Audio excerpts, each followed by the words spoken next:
In this video, I'm going to teach you how to set a 5 EMA in TradingView for your chart analysis. This simple setup can improve your short-term trading strategy. Let's get started. First, go to TradingView.com and sign into your account. Make sure you're on the main dashboard after logging in.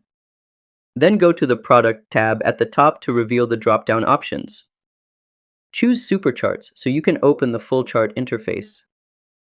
Next, click on the Indicators button at the top of the chart screen.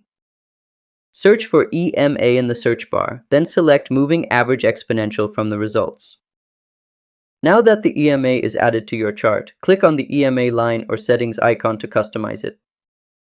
In the Length section, input 5 to change it to a 5-period EMA, then click OK or close the settings panel to save the change. And that's how to set a 5 EMA in TradingView. If this helped, give it a like and subscribe to How to Tutor for more quick tutorials. See you next time!